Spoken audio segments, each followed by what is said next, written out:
Well, hello and welcome to Insight with Political Tools and Beyond the Headlines.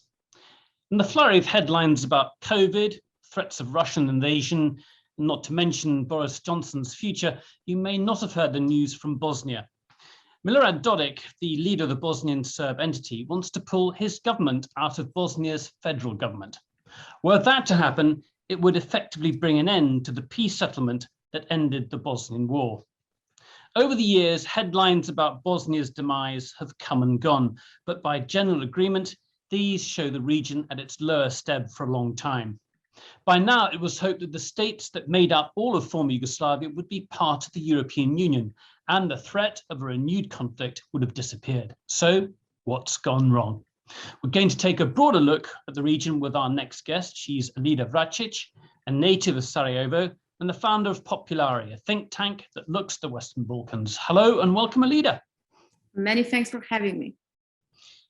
Alida, we're going to do a whistle-stop tour of the region's politics. But first of all, I just want you to give us an update on what is happening within Bosnia, and more specifically, events over the last few weeks. Just let us know what's been happening. Well, as you may have heard, Bosnia has been sort of called for, it's in a position where people often refer to it as a country on the brink of new war. Of course, we can speak about it more sort of in depth, but Bosnia is in a permanent crisis since pretty much the end of the war. What has happened recently in the last couple of months is that Republika Srpska, one of the two entities in Bosnia and Herzegovina, established by the Dayton Peace Agreement in 1995, basically put forward many actions in order to secede. So its leader, Milorad Dodik, on 9th of January, celebrated 30th anniversary of celebration basically of the foundation of Republika Srpska, a date that in Federation of Bosnia and Herzegovina, which is another entity in Bosnia and Herzegovina, again established by the Dayton Peace Agreement, is very hurtful, because it basically was a moment when Bosnian Serbs made a declaration, a proclamation of a Republika Srpska.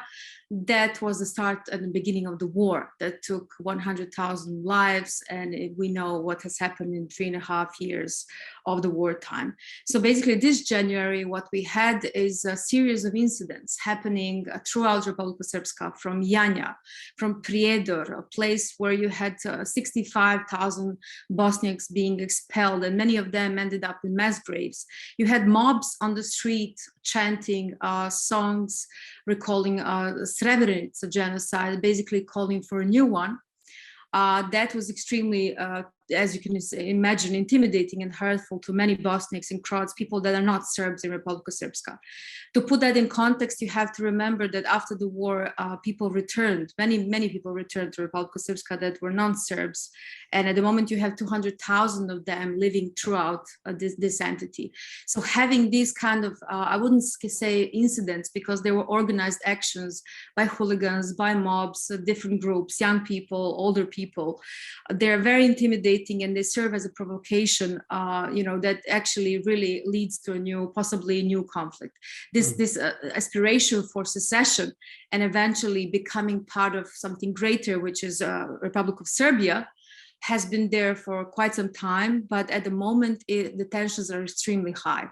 Okay, I want to break that down a bit just to sort of underline some of the things you're saying there. So just in terms of the sensitivity of January the 9th, the point is they're celebrating an event that really calls for just a Serbian pure ethnic state, which was really what the sense of the war was, this drive by the Republika Srpska, by Radovan Karadzic and the Serbian army general Ratko Mladic, to push for basically a Serbian enclave, exclusively Serbian. And essentially by celebrating January the 9th, that's something that they're celebrating, which is obviously pretty shocking. And here we are, we're talking about this 26 years after the war's ended, and a time in which a new generation of young people have grown up. So really sort of echoing that event. Putting that to the side, can you just talk very briefly about how difficult it has been to run Bosnia as a state, how complex that setup is, and how that complexity dates back actually to the end of the war and the Dayton Agreement itself? Yes, as we know, 1995 was a crucial year where basically three countries, Bosnia, Serbia, and Croatia, sat together in Ohio, Dayton, Ohio, in the US, in a military base, and decided to basically have this agreement, which we refer to as Dayton Peace Agreement. It kind of created a structure that was thought to be the best one for Bosnia, because Bosnia was always a multi-ethnic state. There were always Serbs, Bosniaks, and Croats there, and they thought that they could be all satisfied in a way if you give them certain portions of the country. So basically it ended up with two entities. One is called Federation of Bosnia and Herzegovina, where you have majority Bosniaks and Bosniaks, I refer to Bosniaks, Muslims, Bosniaks, and Croatians or Croats, Bosnian Croats. At the same time, there was another entity that has been established, which is called Republika Srpska, with majority of Serbs. There was another point, which was multicultural, where you have Serbs, Bosniaks, and Croats, which is called District Brčko. It's a sort of separate autonomous region within Bosnia and Herzegovina that is being run by international supervisor, even nowadays. Bosnia itself has been set in a way that is going to be run by the international, in a way, by the protectorate, which it is called Office of the High Representative, that exists even now since 1995. And that person and that office should protect the Dayton Peace Agreement. That's the purpose of the office. There has been, this complex system not only created many structures, but also many parallel structures within Bosnia and Herzegovina. You also have in Federation, in Bosnia part of Federation, you have also cantons that are sort of lower levels. Sort of almost like municipal councils, but with a bit there are more also municipal strength. councils, but there are many levels. So you have federation, and then you have cantons, and then you have municipalities. In Republika Srpska, it's a somewhat more uniformed, so somewhat more easy to comprehend. Having said that, I mean, complexities are everywhere. If you speak about good governance, if you speak about, issuing a simple document, even within a federation of Bosnia and Herzegovina, it's extremely complex. It has created also in the process many civil servants and many institutions. The point was to create as many state institutions to enable state to act, to have one voice. And this is now, as we speak, this is being contested by Republika Srpska, that doesn't want these state institutions, but really wants to have everything in Republika Srpska only. And that's one of the ways they want to secede basically from. They want to just break away from Bosnia and Herzegovina. Just to go back to what you have said about the 9th of January, it's discriminatory in a sense that only focuses on Serbs that are, members of or inhabitants of Republika Srpska. It has been pronounced as unconstitutional by the Constitutional Court, and there was a referendum that was also pronounced illegal. So this celebration that we're having every 9th of January is by all means illegal and unconstitutional. Okay. I guess the other thing to say about Dayton, it really was an agreement to end a war, and it was a deliberate attempt to give it gave ethnic representation as the only way to come to a peaceful settlement, but as you say, introduced multiple layers of bureaucracy. But it wasn't meant to be a permanent setup. The presumption was that at some stage you might get some kind of unitary state. And the incentive, I guess, behind that was that the big pull was meant to be EU membership. But that hasn't proved an incentive enough to pull to introduce some kind of reform. Indeed. I mean, it was never meant to be. I guess also for those who were present at the time. I was just a kid in 1992. I was 14 years old. I was under the siege in Sarajevo. And when war ended, basically, everyone was really hopeful that things will start evolving, that we can all move back with our lives. what has happened is that the intention was that EU will basically, because Bosnia is very much in the middle of Europe, because it's surrounded with EU members, because this was inevitable in a way, it was expected that the EU will simply suck Bosnia into the system. I mean, there are many reasons for that, also because it's a very, very small country. So there was no reason why the EU wouldn't be able to do that. There was a pledge made in 2000 in Thessaloniki. There was a big meeting where the Western Balkan countries, all but Western Balkan countries, were basically promised that they will become European members. And since then, everything has changed. At the moment, the way we speak about the EU is with little hope. There are some front runners such as Serbia and Montenegro, but we discuss EU mostly in terms of, 33 chapters, 10 clusters, program this and program that. No one really speaks about the content. At the same time, rules have changed. At the time, it was enough to have a political will. But nowadays, you have to have referendums in each and every country of the European Union, and their citizens will really have to sort of voice out that they want this country being part of the club. Another thing that we should not overlook is also how the EU has changed itself. It had major crises, from the financial crisis to refugee crisis in 2015, but also it had some countries, and it still has some countries that are very much, they went rogue. I mean, we're talking about Hungary here. We're talking about Poland. We're talking about member states that have completely went the other way. And they use Bosnia, for their own purposes. I mean, often you had the situation where Bosnia is being used for very much, local purposes in France before the elections, or in some other country, when something was convenient, where you could sort of insert Bosnia and say something about the country, basically ruining its already damaged image. So since Thessaloniki, I think everything has changed. Okay, there's so much to unpack here. And in a way, I want to stick with what that means to ordinary Bosnian citizens, and we could talk about citizens in Serbia, Kosovo, or Macedonia in terms of what happens in their daily lives. But let's just reiterate. You've got former Eastern Bloc countries, Romania, Bulgaria, that are members of the EU. Further to the south, you've got Greece, which is in the EU. It is essentially, you've got Slovenia and Croatia, former members of Yugoslav republics. They're also members of the EU. Yet outside of this bloc, you've got Macedonia, you've got Serbia, you've got Bosnia, you've also got Montenegro, and you've also got Albania there too.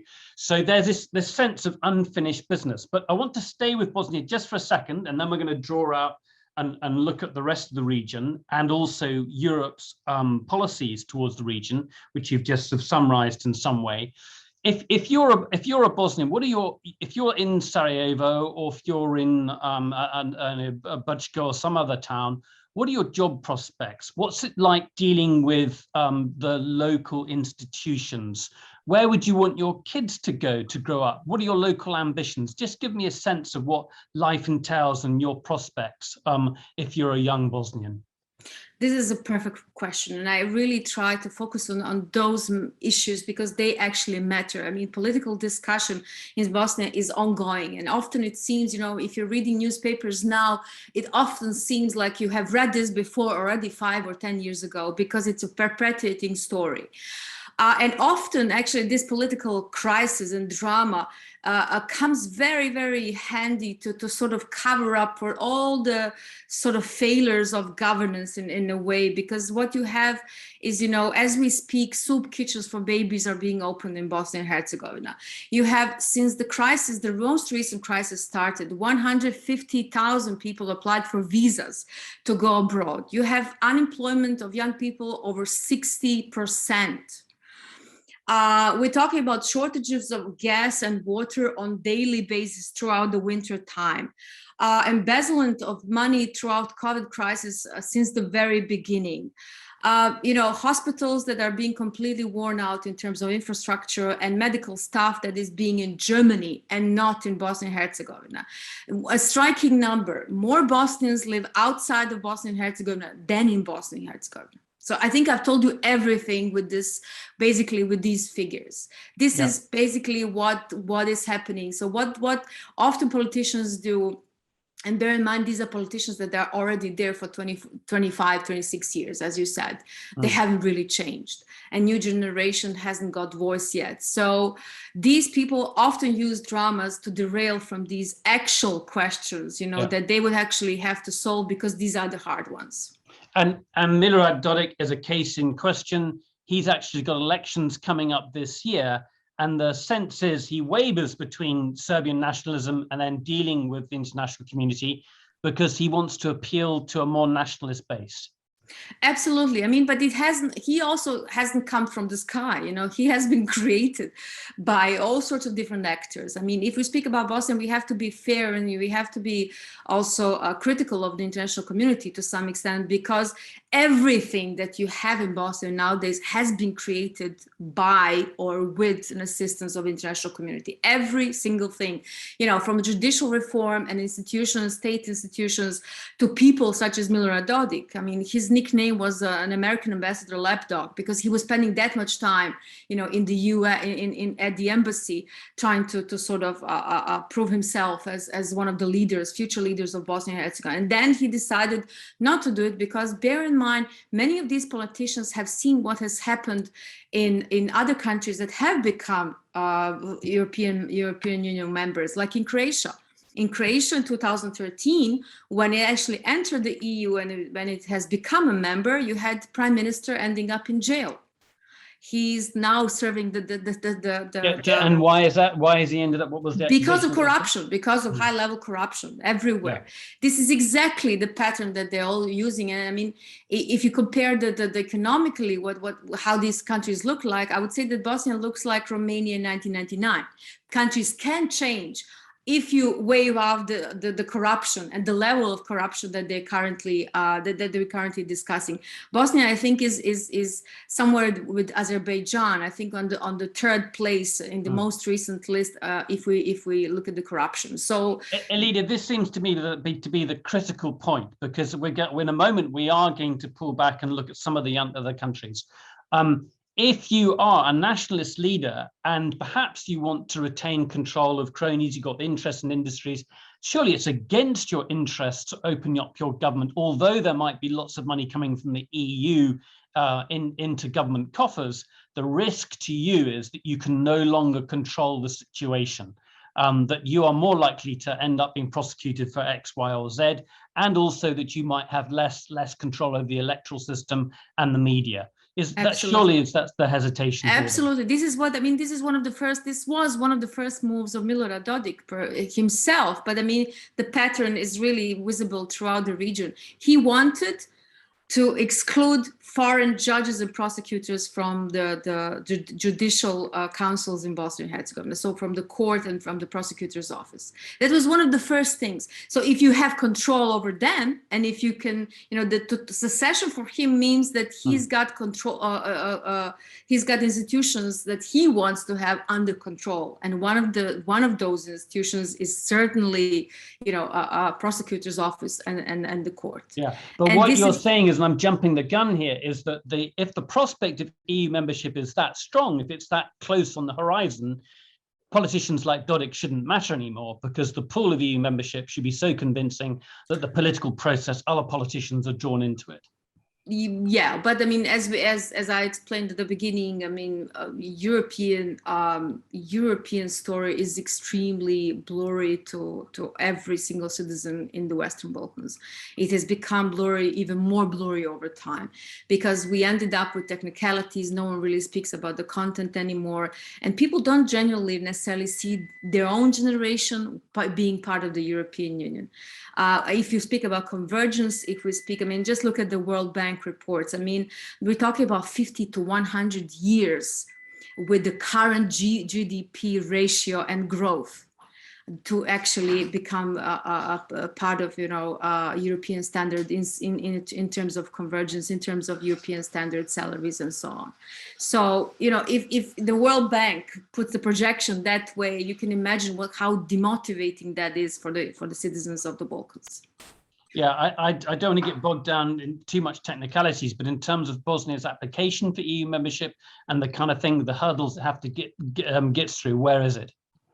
It didn't. It didn't get a candidacy status yet. It's basically stalled. The application was submitted a long time ago. Actually, it was submitted at the time when Bosnia was doing rather well. And I remember those times, you know, when we had people in right positions, when there was something called directorate for the European integrations, and it kind of proved that, you know, we can deliver. So this is one of the things. Also, I think Bosnia was more prepared in 2007 or 8 to actually fulfill some of the criteria that are part of the European Union sort of requirement scheme. Okay. Then now. Okay, I'm apologize in some ways. We are trying to cover a huge amount, but I'm trying to stand back and ask the bigger question. And the bigger question is, why hasn't this region moved further on this path towards EU membership? If you see that as the solution, as the long-term solution for economic prospects, but also essentially for peace and stability, which after all is what the EU has achieved within Europe. Can we go eastward slightly and just look at Serbia? Serbia has been, you know, was arguably the dominant republic within former Yugoslavia, and talk about Vučić, who has been a politician in Serbia for some time. He's the Serbian president. Can you just tell people a bit about Vučić, Alida? Who was he? How did he initially come to prominence in the 1990s, and what's he doing now? I mean, Vučić is there also for a long time. We didn't necessarily know him as you know, the way we know him now, but he was, you know, press person for Milosevic. I think it's enough to say that. So he actually learned the tactics of how you actually run the state and how you run authoritarian state, may I just add. Vučić is the president, and you know he's there uncontested. I mean, by no one really believes in elections anymore in Serbia, which is very frightening. Every single one of these countries, I have to say, and Serbia more prominently declining, is called hybrid democracy, sliding towards authoritarianism of one kind or the other. Serbia is at the same time. This is also one of the sort of ironies of the whole case, because at the same time you have EU calling Serbia one of the front runners, and people in Serbia keep on producing fantastic analysis saying basically that their rights are being restricted in many different ways. We're talking about media freedoms. We're talking even about simple research. I mean, recently there was some sort of a law that has been sort of cancelled in the end, but has been basically restricting researchers to work with other foreign researchers if they're working on security issues. I mean, that kind of, you know, that kind of thing hasn't been even seen in Russia, if you will. And then, of course, Serbia is playing very close relations with Russia, as we know. And it kind of enables Dodik in Republika Srpska. This is very important to say, that there is a direct linkage between Dodik and Vučić, because everything that Dodik does with the support of Vučić. I mean, even tomorrow they will go for another round of sort of chats and talks discussing Bosnian situation. So Dodik would not move one, you know, inch in any direction unless there is Vučić who is enabling. And if you're a Bosnian, that's a very frightening alliance, isn't it? Because that really absolutely. I mean, we have seen the decisions by the International Tribunal for former Yugoslavia, ICTY. We know that Serbia has been complicit. We know how Serbia has been complicit. So we're talking about, you know, echoes of the 90s. So if you have these two countries, or if you have Serbia helping Dodik or his entity in a way that disrupts completely everything that has been gained over 30 years, I mean, this is very frightening and intimidating, as you can imagine. Okay. I'm tempted to talk about Ana Brnabić, the Serbian Prime Minister, she was actually there on January the 9th alongside Dodik. I think I'm right in saying attending the celebrations on that day in Banja Luka. Is that right? That's possible. I mean, there were actually two French representatives from the European Parliament, which is awful. There was a convicted war criminal in one of the first rows. There were Serbian ministers there, and I'm sure that Brnabić was there too. Okay. Well, I might come back to her in a second. She's a very interesting character. In contrast, I want to talk about Macedonia. So just to remind ourselves, the war in Bosnia ended in 95, the war in Kosovo in 99. There was also a much smaller conflict in Macedonia in 2001. Macedonia has made leaps and bounds in terms of its application to EU membership, but there was a dispute with Greece over its name. What's happened there?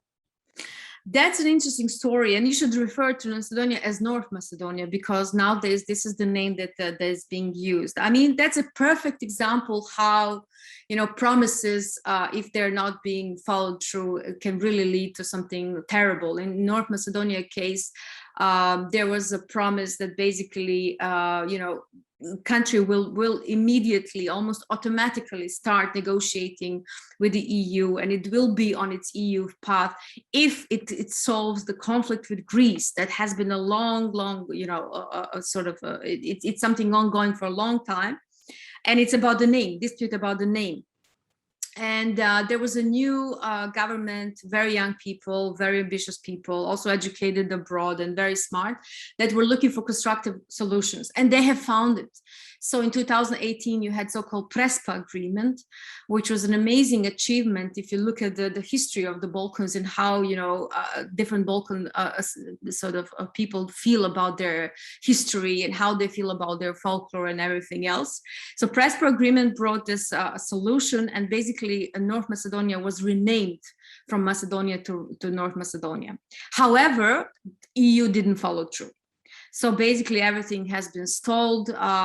Different countries just didn't fulfill their promises. Again, this is coming, as I said earlier, sometimes as part of their, small local games. It's the elections or something else.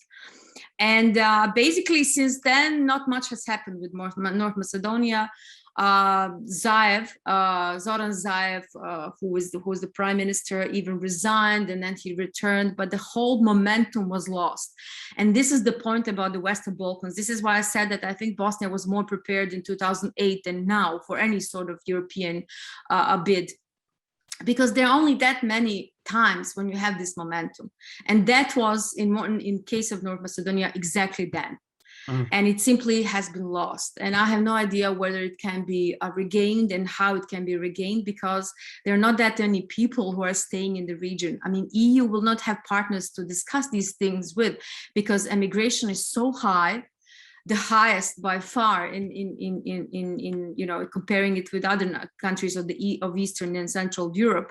You have small towns disappearing literally every single year. So who are those young educated people that EU will be discussing issues and work on extremely complex technical things? I don't see them. The populations we're talking about are tiny. In Northern Macedonia, it's just over 2 million. Kosovo is probably about 1.7 million. And I know you were talking about those towns. I've seen those towns and villages empty out, where the populations, you've just got old people living in essentially collapsing houses in many cases. Yet Absolutely. You see politicians in Europe talking about swathes of immigration, and it's just a bit difficult to see where these immigrants are going to come from. So far, to be honest, I think the EU is profiting very much from the situation in the Western Balkans, because you have medical staff, like 1 in 5 doctors in Germany is probably coming from the Western Balkans, and I've seen it myself because I lived in Berlin.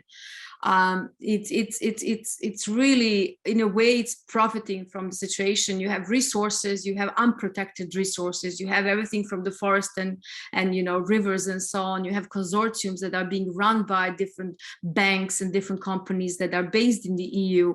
And of course, you have the most precious resource, which is people. It's human capital, because they are leaving, engineers and architects and doctors and nurses and mechanics and, handyman, everyone is interested to leave. And then you have, and we know that there are shortages from the UK to I don't know, elsewhere. So in a way, I mean, this story about, high levels of immigration and how we're going to deal with it, it's a fake news, because everyone needs, I mean, Germany understood that with 2015 immigration, when they let in 1 million Syrians. And I was there when this was happening. I mean, 70% of them integrated perfectly well, and they're actually contributing to country one way or the other. So yeah, I think that the one of the crucial points is really that the countries are emptying, and we're still discussing these political sort of high level, agendas that are, Alida, this has been such an unfair conversation because I've forced you to go through things and with great big sweeps, and we know that the details are very, very complex there. But I'd love to start getting questions from people now in the Q&A box. But essentially, you're saying the momentum has been lost. And Europe has lost that leadership. It was meant to hold up this sort of this beacon of light and hope for the region, and that's gone. I mean, I hope it's not gone forever, because in our short lifespans, if you ask my generation, they will say like, I don't want to wait for it. I'm already in Europe. I'm in Germany. I'm working remotely with Canada. Like, things are happening. Globalization is inevitably there. So they don't want to wait for Europe. They just simply move to Europe. It's very easy for them. There's all the generation, like, people like my parents that are in Sarajevo, and they really have no hopes whatsoever that this will ever happen. And then I'm hoping that new generations will learn something. I mean, there's also huge potential in the diaspora. As I said, more people live outside than inside, and they are sitting on a technological frontier. They're exposed to all sorts of amazing things that could actually be one way or the other a bounce back in one of these countries of the region, and could make some sort of change. I mean, even their political views are changing. I mean, I've seen that in Croatia. Traditionally, Croatians abroad have been, voting for the nationalist parties, like HDZ party, which is one of the most prominent parties, very conservative and very traditional. Since they started moving to Ireland, finally, less and less people vote for HDZ, but they actually either they don't vote or they vote for some liberals and some progressives. So there is a huge shift, The Irish diaspora, for example, Croatian Irish diaspora is super, super interesting. I had no idea that there was a link. I didn't know that there was a big Croatian diaspora. There is. I mean, this is their first country of choice. It's not Germany anymore. It's Ireland, actually, because they now have a base. There are enough Croatians there to actually, hook up with each other, and they're studying, they're doing all sorts of creative things. But it's also this transfer, if you will, of sort of political sort of preferences. So I think that from that point of view, diasporas are really, really interesting. Well, let's talk about the United States. Often people look to the US where European leadership is not evident, and Bosnia is an example of that. But before we come on to Bosnia, let's just talk about Kosovo. The United States has been a major backer of Kosovo. When it went for independence, it was really with the supporting of the US in 2008. Yet there's still this dispute with Serbia. Serbia refuses to recognize Kosovo. That name issue, the idea of is a real problem. The problem is that Kosovo still cannot get membership of key international institutions. Exactly. I mean, this is also an interesting story because Kosovo, as the youngest sort of, a state in the Western Balkans, managed to get, I think, something over like 110, maybe more recognitions. And I mean, there's a fierce fight between the two countries, Serbia and Kosovo. Serbia is trying to disable them to get these recognitions, and Kosovo is trying to get as many as they can. But even with this backing of the US, which is very, very strong in Kosovo, they, as you said, they didn't manage to get seats in most the key international sort of institutions, from I don't know, Council of Europe, UN, and so on. So this I mean, it kind of reflects back to what we have talked about when we spoke about Republika Srpska that wants to secede. It's a small, teeny tiny entity with like population of like 1 million. It's insignificant in this huge space that we all occupying in the EU, which is 500 million. Imagine if this in some way, some crazy scenario manages to become true. I mean, if they manage to go with it, it really risks to be completely isolated little island, because it won't be seen or recognized by anyone. And I think in that sense, you know, Kosovo is unless they solve this issue with Serbia, I don't see how this becomes really, you know, a country that is completely sovereign in this state. Yeah, but if you're a small local authoritarian ruler, it probably suits you that way. That's the sad thing. Let's start taking some questions. Sarah Biffin is there. If you can go ahead with your question, please. We just open your microphone. Is the position now, with all the changes over the last few years, that the EU is never going to let in a country of very few people? It's just not worth the bother. Is it really about the size, or is it more about just enlargements, just something that people are not really interested in now, that the big policy idea is really not about enlargement? Alida. Yeah, I'm sorry. I thought you were going to collect a few questions. Okay, no, quite. That's first off. Yeah, okay. No, I mean, I hope that this fight is not lost. I hope there is some sort of, you know, a new energy within the EU. But at the moment, it's just an abstract idea. This is how it's being seen by the citizens of the region, more or less. As I said, it's very technical. We're talking about you know, 33 chapters, and we kind of, you know, in Serbia it was first favored, like, let's do first rule of law because it really matters. And then okay, I need to spell this out. If you're not familiar with the EU accession and enlargement treaties, a chapter really refers to an area of policy like the judiciary or agriculture, which is an incredibly complex one, you know, rule of law, transport. There are a whole series of chapters, and you have to go through these areas of policy chapter by chapter. You open and negotiate them, and you might have several chapters open at the same time, and you close them, and then basically the EU says, your country has done the right thing, and you match our requirements, you match our standards when it comes to EU membership. And it's a very, very long process and a very technical process. Exactly. And I mean, a good example is Croatia, that has been negotiating, for example, fishing rights with Slovenia, and they still have disputes over this, or environmental policies that are super, super important. I mean, having said that, there have been some analysis and some policy proposals coming from different think tanks in Europe, saying that some of these countries should be given different portfolios, and EU should be super creative about it. You know, if it's not about these cumbersome and lengthy reforms, and it could be about single market, very much something, you know, other countries have that are like Austria, like, you know, other countries that could serve as an example for something that pulls these countries now into the process. Because what you have is civil servants start doing their jobs. You want them to start working on these reforms. You want to energize the process, if you will. You want to get new young people into the process. And this is not happening at the moment. This is why I'm being very skeptical about it. At the same time, I really don't see any alternatives. I mean, what are we talking about here? We're talking about, you know, countries such as Russia, countries like Turkey. We're talking about, you know, these actors that are sort of a China to some extent, that they are sort of coming into the region having different interests. But if you speak to people in Bosnia or Kosovo or, I don't know, North Macedonia, they don't want to send their kids to study in Moscow or Beijing. They want their kids to be in Germany or Austria. And this is where the discussion really ends, because these influences are there. And we can even speak about them as malign influences.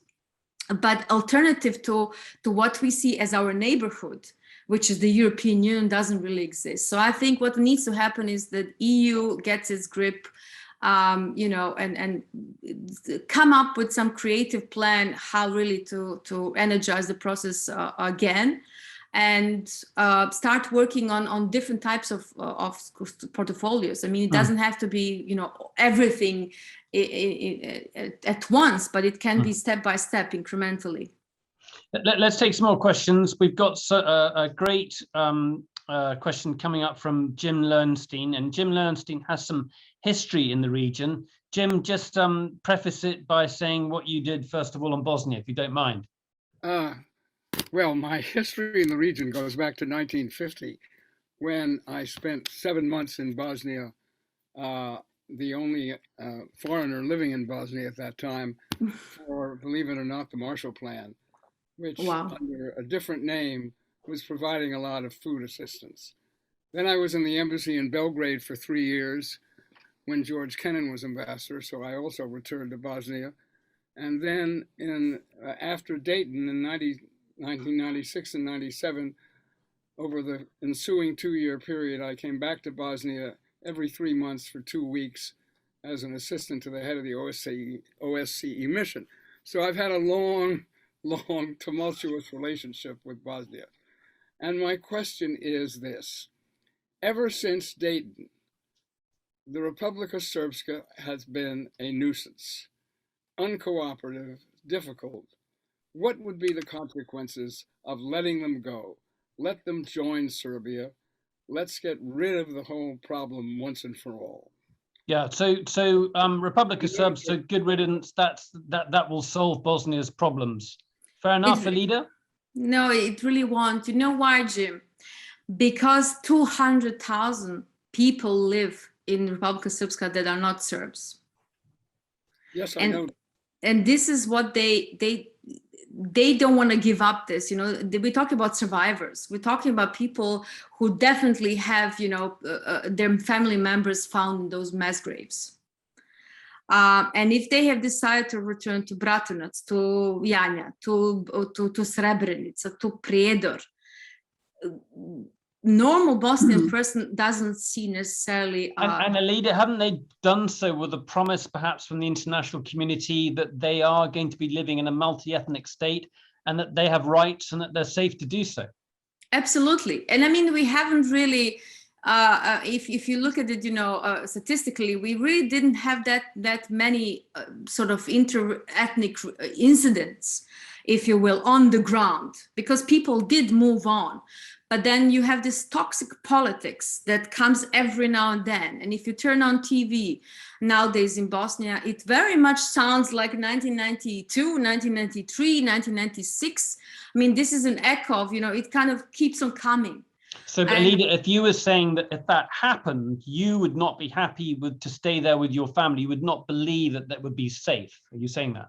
Yes, but I mean, I'm hardly a good example because I have choices. You know, I have choices. There are people that only have one passport and they really don't Jim, have. isn't that fair enough? There's no guarantor, is there, for someone living in Prijedor or, you know, I'm trying to think of places in the RS where you might have returned to, and you've probably got very sour memories, and the circumstances. I mean, surely you're saying that would have to have some kind of international guarantee to it as well, Jim? Yeah. Yes. Okay. Sure. Alida, does that fly? I mean, I don't know what to tell you, honestly. I understand where the question comes from, and I think everyone has thought about that question at least once in their lifetime.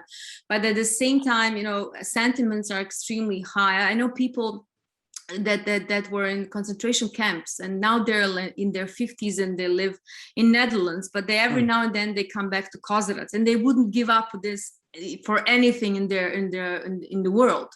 So sentiments are really strong. I also know people, you know, where there was a bitter fight between Croats and Bosniaks in village Ahmiću, where you had over one night Croats killing 100 Bosniaks in less than 5 hours, including children and dogs and everything else.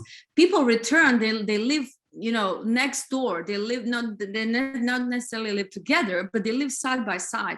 And when I start asking them about, you know, their feelings and how could they do that and why don't they move somewhere else, they just tell me where to. I mean, we're barely, you know, surviving. And then, Jim, surely the sort of moral presumption is that genocide works, Jim. Yes, but. Yes, I mean, what? In the long run, do you see the prospect of the Republika Srpska ever becoming a cooperative partner in the Bosnian Federation? I do, with a different leadership, with you know, with different types of rhetorics. I mean, bear in mind that you have thousands of people moving between the two entities every single day. effortlessly. They don't even see these borders, because if you live in Sarajevo, you really, unless you really pay attention to some sign, unless you really try to find that little flag or something, you really wouldn't notice that. So people from Republika Srpska live in Republika Srpska in a certain settlement, but they cross border, which is like 500 meters distance, and they go to work and they receive salaries in Federation. With different leadership, with different rhetorics, with different sort of, with more accountability from all sides, so citizens can gain back trust in their own governments. I totally see this, being prosperous part of Bosnia and Herzegovina. Okay. Let's. But it's been 25 years. And that leadership has not emerged in the Republika Srpska. Well, I mean, bear in mind that Milorad Dodik was also a cooperative, a social democrat. I mean, this is how he started, and he's been dead for like 10 plus years. And his opposition was as SDS, and they were the nationalists. And now SDS, with that has been founded by Karadzic, is now part of the oppositions, and they're super moderate. So, I mean, new people have to come on both sides. I mean, we're talking about both sides. While we speak about Dodik as you're much, saying there's still hope. Let me just finish. While we discuss Dodik now and we put him on a spotlight, bear in mind that other nationalist leaders like Izetbegovic and Čović profit from this very much. They're friends. They go and drink together. They have parties together. They're being invited to each other's birthday parties. So they profit very much from this rhetoric. As soon as Dodik would stop talking, they would lose votes, in Federation too, easily, overnight, because they haven't provided for anything. Their entire portfolio is based on this, we will protect you. So it's about these kind of, enemies. Okay. Sheila de Blake. Go on, Sheila. Hi. I'm afraid I missed the beginning of this talk, so I'm not sure whether this topic has been covered. It hasn't been. So okay. Go ahead. Okay. I was wondering how active China is in the Balkans. And this was prompted by listening to a program on Radio 4 this afternoon about a brand new road, or part of it, that's been built in Serbia, Montenegro, by the Chinese, and which is considered by some Montenegrins as a wonderful development opportunity, but by others as a total disaster and a scandal, whereby China might end up with owning the whole port of whichever the port is in Montenegro. Yeah. So Bechtel built a huge highway in Croatia and also in Albania. Why shouldn't the Chinese build one in Montenegro, Alida? I mean, Chinese are coming in. They have for some time now, and they do it in a very different way. They do it via infrastructure, as you rightly pointed out. So they build all sorts of things. They built it in, as you said, in Croatia, Pelješki Most, but also in Serbia, lots of different things. But no one really understands, to be honest, what China is about. I mean, we have seen what they've done with the High Representative veto in the UN Assembly. So they're very much there sitting next to Russians. Okay, we need to spell that out. So there's a couple of points there. One is the High Representative oversees Bosnia's institutions. He's the guy who helps oversee the Dayton Agreement. And there was a motion in the Security Council just before Christmas to renew the peacekeeping mission within Bosnia, which is EU troops there. But there was no mention of the High Representative's office, which is essentially, I think, seen as trying to move that Western supervision out of it and weaken those institutions. Exactly. So, and China has come relatively recently into the story, because so far in the Western Balkans, you had Russia and Turkey as sort of key players filling in this vacuum that has been created by the EU. So they would come in every now and then. Turkey would be there, for example, trying to build some sort of trilaterals, or meeting with Vučić on one hand and Izetbegovic on the other hand, and someone else trying to broker some sort of peace agreements, or not peace agreements, but some sort of, kind of deals where countries will seize with toxic rhetorics or whatever. And Russia is very much, as we know, is in favor of Serbia, and it really is kind of synchronizing its everything with Serbian policies at the moment. It has its influence on Montenegro as well, and also other countries of the Eastern Europe, as we know well. Okay, let's bring in Sue Siaklocha, who's got a question that sort of follows up on that. Go ahead, Sue. Thank you, Nicholas. I still have relatives in Montenegro. I'm wondering if you could update me on the state of Serbian influence in Montenegro, and especially the Serbian church in Montenegro. Yes, Serbian church and Montenegro, that has been a very much a contested thing, and it basically it didn't really end up in anywhere. It's still very much present, but there is a new government in Montenegro with some sort of young new people, and they're trying to bring new dynamics. They're trying to sort of allow for that presence of church, very much like it used to be, but at the same time trying to build new image of Montenegro. They're very much working on environment. They're working on all sorts of, a new age issues, trying to sort of derail a little bit from how this country has been known as part of Serbia, because it was part of Serbia not that long ago. So it still kind of builds its image. The good thing about Montenegro is that it's by the EU. It's very small, so it's relatively easy to be sort of, if you pulled into the EU, if the EU is really interested in doing some sort of enlargement in the next 5 to 10 years. They're also progressing relatively well in terms of fulfilling criteria from the EU accession. But it was seen previously as heavily corrupt and under a significant Russian influence. This is why I said there is a new government. Yeah. There is a new government that really wants to sort of make a clear distinction. Yes, Đukanović was in power, and Đukanović was there for many, many, many years, I think 30, 40 years. And has been very much famous by corruption. So this new government wants to build a new image, and this is what they're working on. And as I said, it's being seen as a front runner in terms of the EU accession. Okay. So, yeah. Alida, I've been fascinated by something which I think our Australian listeners or viewers are going to be interested in, and that's Djokovic, yes. And for me, that's really a barometer of feeling within the Western Balkans. And the thing we were talking about was that sense of hope, that sense of belonging to the EU, and how much people have moved away from the nationalism and the conflict of the past. But can you just tell me how Djokovic's case has been viewed differently in the Western Balkans, but also talk a bit about Djokovic himself? And I mean, I'm going to say this, sometimes I'm quite struck by how he plays up that sort of Serbian nationalist sentiment, that sense of victimization, which is, quite jarring for somebody who's, after all, a global tennis player, global sports figure.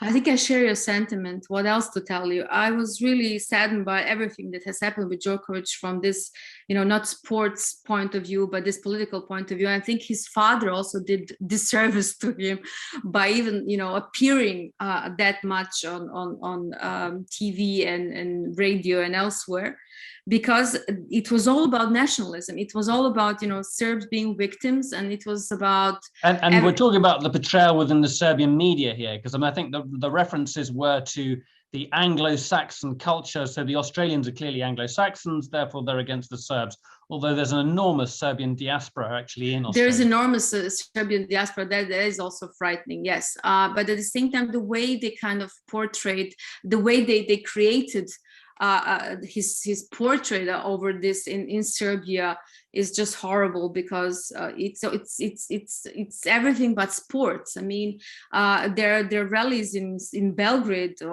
during these days where they talk about history and everyone hating Serbs, and Western world being against them since forever, and implications of that, and how Djokovic is a victim of that.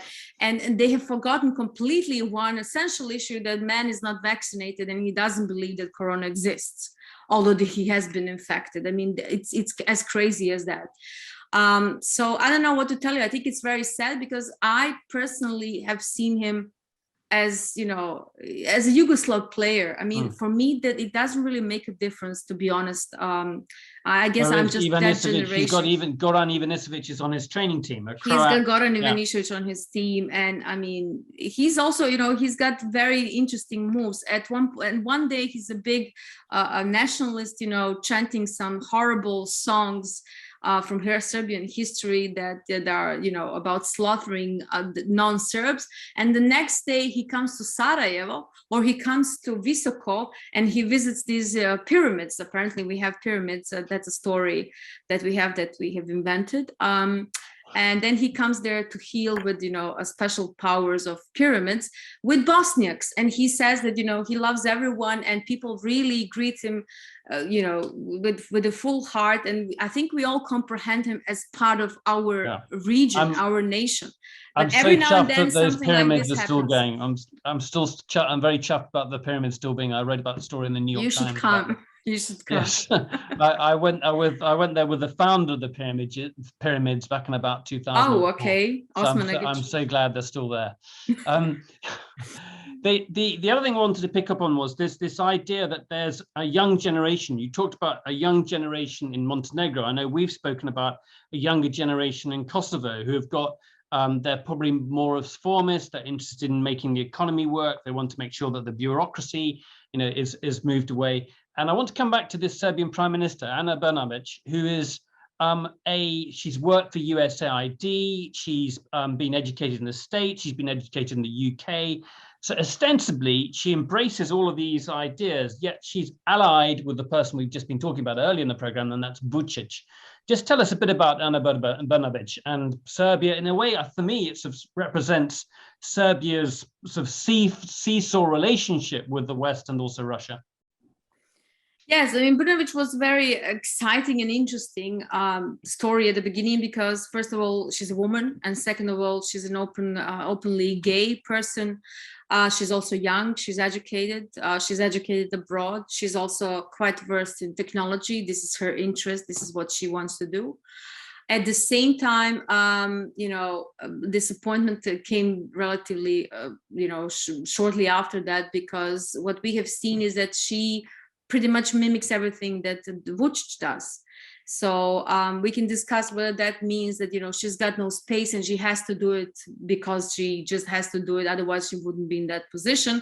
Or we can say that, you know, that exposure that she has had hasn't been as formative. So, you know, people that have been abroad and have brought some interesting new skills and talents, then not necessarily, you know, have to be the ones that will put forward some ideas that will realize and you make country their countries a better place.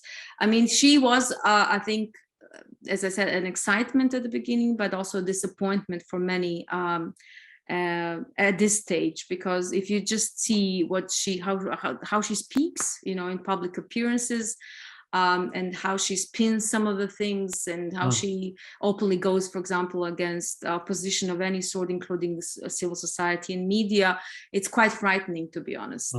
So on the one hand, she's an open advocate of gay marriage, and gay rights overall, but then on the other, she's, you know, repeating nationalist tropes about Albanians or you know, Bosnians as well. So it's I mean, yes, she had this famous interview, I think for Channel 4, I don't remember which UK media, where she basically just couldn't spell out that there was a genocide in Bosnia and Herzegovina. She kept on saying this was a horrible crime, but it wasn't a genocide, although of course the court says it was genocide. So she just couldn't say. Alida, I really do want to come to pick up on that issue, because I think this is, I mean, we've just got a couple of minutes to go here, and this really, for me, does encapsulate a lot of what we've been talking about over the last hour. The breakup of Yugoslavia is essentially because of a nationalist war fought by Serbia, in which there is genocide, and still today that is being denied by Serbian leaders. And why should that matter, Alida? I mean, Jim Lernstein was asking you, look, let's just be practical about things, give the Serbs what they want, give them a Republika Srpska. Why should that matter still today? It matters to all these families. I mean, child is a child. You know, lost child is a lost child, no matter what side that is. But it's semantics, surely. Why do we need to call it genocide? We need to talk about it because it seems to me that we have been putting things under the carpet. You know, we have been also told very much so by the international community that we have to move on with our lives. You know, there was never a clear process of transformational justice. There was no discussion over what it means for the generations. You have generations, you know, growing up now that are feeling more bitterly about these things that happened in 1990s than myself, and I have been there throughout the wartime. So clearly this is passing on through the generations as a traumatic experience, and unless we start unpacking it and unless we start talking about it, I really don't see how we can. You can't bury it. There needs to be recognition. You can't bury it. You can't bury it. And unfortunately, I mean, kids are even separated in the schools. I mean, they're divided in all sorts of ways. I mean, they have different curriculums. Kids in the Republic of Srpska, you know, learn something else from kids in Federation. It's not only about their curriculums, it's about the media that they're exposed to. It's about their parents' experiences. That hasn't been tackled. You know, it seems to me that we had this, you know, phase of like, let's reconstruct everything. Let's build, you know, physically the hardware. And then let's create these institutions and let's do this and let's do that. And it was sometimes very much whimsical. It was depending on the personnel that was coming. Sometimes, you know, a person who was running the office of the High Representative of at the moment, or someone else. And then we had to ensure that we have fair elections, and then we had to do all these reforms. But it seems to me that we've really, you know, put under the rug this whole emotional issue about what really matters to us and how it matters to these people that have lost someone. And I mean, Bosnia was really heavily impacted, unlike, you know, Croatia and North Macedonia for that matter, because there was a conflict, but to a much smaller scale. So you have families that, you know, have lost many members of their family. So from that point of view, it really, really matters. I mean, the way it has been done now, I mean, the whole crisis that we're discussing now has been triggered by the Office of the High Representative, Insko, Austrian representative, who went to retire just immediately after that. His last decision, although he was not acting for many years, he didn't use bond powers. He didn't use any of the powers given to him as part of the mandate that he could amend some wrongdoings. And then very last day, he decided to amend the criminal law of Bosnia and Herzegovina, basically making genocide denial a criminal act. So you cannot deny it anymore openly because you're going to be prosecuted. And it just happened overnight. The thing is that what he didn't really think through, or any of the international community actors, is how to implement that. And this is where we ended up. So now we have an actual law that is not being respected, that is not being, you know, followed through. And we have actual genocide that actually really happened, and, you know, it's being recorded by the court. Their names, and you know, there's a memorial in Srebrenica. So I think it matters. I really think it matters. And I think we have to come in at peace with this one way or the other. I'm hoping young kids will be able to do that. But what I'm not hopeful about is, you know, how we failed, for example, with education reforms. I mean, number of institutions, including the OSCE and OHR and name it, have been involved in this. And we haven't really made significant progress because these kids are still very much separated. And sometimes, you know, in two schools under one roof, not mingling, not going together anywhere, and certainly not studying the same history. Okay. Alida, thank you very much. Please stay with us for a second. And also, people watching, if you want to share your comments and thoughts, do stay with us after the break, and we can have a discussion afterwards. I really do. I'm not going to apologize for the broad sweep of this. It seems to me that we're in a big moment in history where we're questioning where Europe is going. We're questioning where European leadership is going, where American leadership is going. And in that conversation, I think what's happened in the Balkans is a big part of it. And it's something that people tend to forget. And so I'm very grateful to Alida Vracic for giving us an overview and saying how history is really unfinished, how the task there is unfinished. Thank you very much indeed, Alida. Many thanks to you.